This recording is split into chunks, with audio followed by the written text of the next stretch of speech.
Please be seated.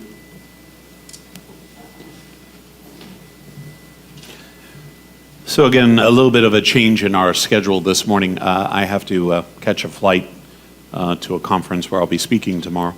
I had a really good sermon prepared for today. I really did.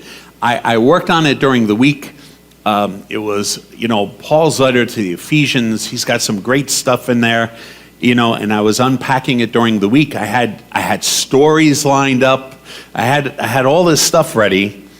And then, of course, yesterday, there is this assassination attempt against the president, former President Trump. And, of course, the world is in shock, and also the country is terrorized and also at the same time angry and frustrated. And I do not think that any leader of any type of denomination or religious tradition can allow any event like this to take place without addressing it. There is indeed a Christian, if not just basic human response to this that needs to be discussed this morning. And so I'd like to talk about this a little bit and sort of flesh it out. There is a mall where we live in Long Island that we go to fairly frequently. And in one of the stores in the mall, it has a bunch of different types of cartoons and collectible type items, and so, we walk through pretty regularly to see what's inside and whatnot. And I don't know, maybe a year ago now, we walked in and they had an entire display of satanic hats and t-shirts. And it was very flagrant. It was very direct that it was worshiping Satan, and it was, challenging and putting down God. And of course, I am highly sensitized to that type of language, as I am also with Ouija boards, because as much as we think Ouija boards are kind of cute and connected to, Halloween, there is a history behind Ouija boards, and there is a number of experiences that have been brought about by the use of a Ouija board. So I have reactions to these things, and I really find myself, getting disturbed and annoyed. And as we left the store that had the satanic items in it, we were walking outside, and I sort of pulled Donna and Arthur aside, and I said to them, "Did you see what that was?" And I went on to say about how, inappropriate I thought that store was for having that. Now, mind you, this is my opinion, which is obviously, for all practical reasons, very clearly pointed and an opinion from one side. And so my recommendation, or at least where I fell on that, which I invited Arthur and Donna to take a look at as well, was whether or not we would want to actually buy anything in a store that would sell those items. And of course, I left it to them. Everyone has to make, their own decision here. Mind you, I did not say that we should firebomb, the store. I did not even say that we should picket. But we have a freedom in this country that comes about because we believe in a democracy that is driven by people's lives whose blood has been shed. And our democracy demands, and it is hard work to be in a democracy. It is hard work, and it takes an awful lot of strength and courage, because our democracy demands that we would stand before someone who absolutely holds the exact opposite values that we hold. That a person can yell out and scream out with their loudest voice that which is in the exact opposite opinion and position that we find ourselves in. And our democracy demands that we allow that freedom for that person to make that statement. It does not mean that we need to agree. And in this case, regarding elections, our strength, our weapon is our vote.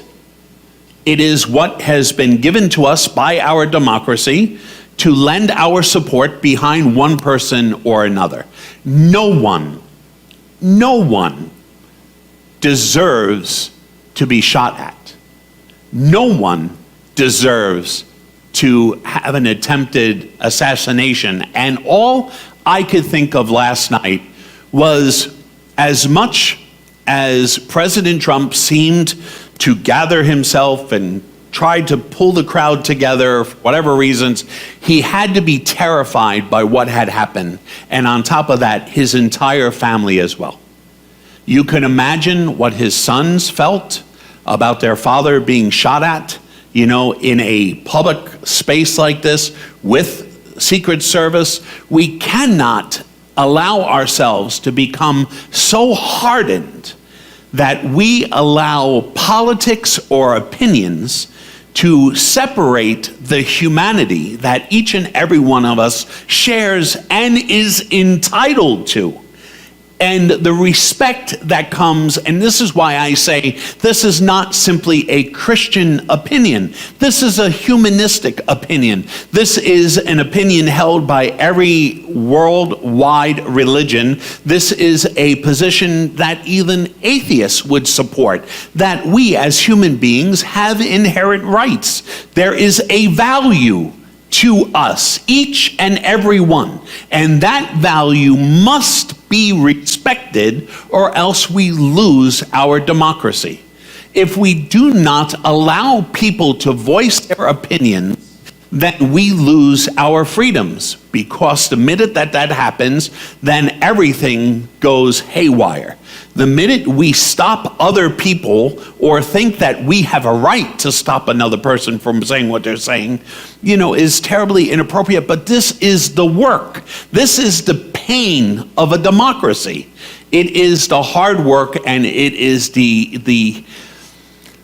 just a huge lift that each of us has to do in this regard in order for the American project, the experiment that we call America, to actually become complete and fulfilled in and of itself. It takes all of us that opportunity. I am terribly concerned now about what happens next. Where does this go? How does this flesh itself out? What are the next steps? And you already see in social media that there are very strict lines being drawn now in the sand over this, and it is becoming more divisive.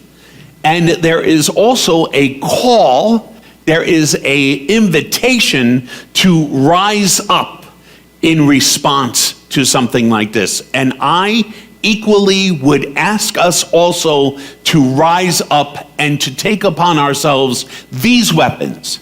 These 3 weapons you are free to pick up and to go to war at this very moment: tolerance, empathy, and compassion.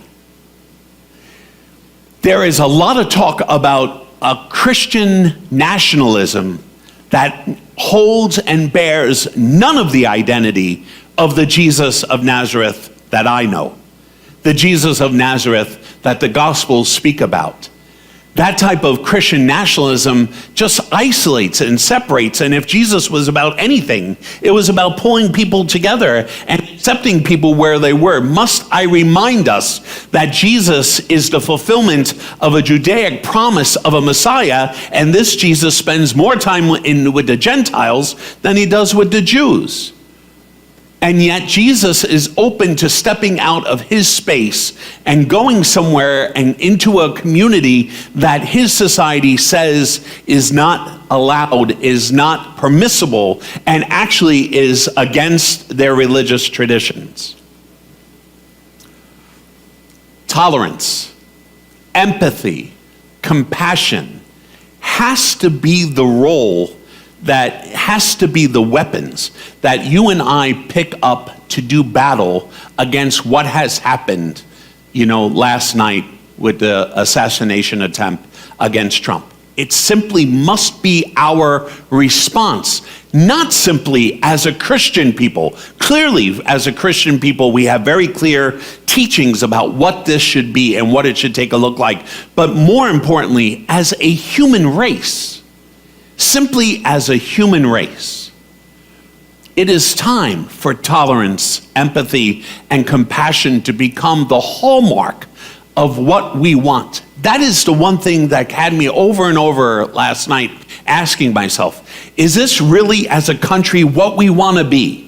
Is this really how we want to be led? Are we going to allow one person's actions to drive us into a place and a way of thinking that isolates everyone else? One person's actions, not to mention the fact that as much as I am praying for the former president and his family, I also reflected on how many other acts of violence were there last night in this country. How many of those acts of violence will not be highlighted?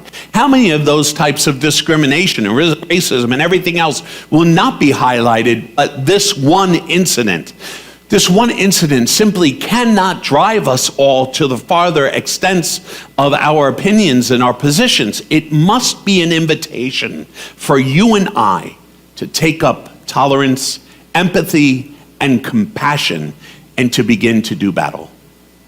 God bless you.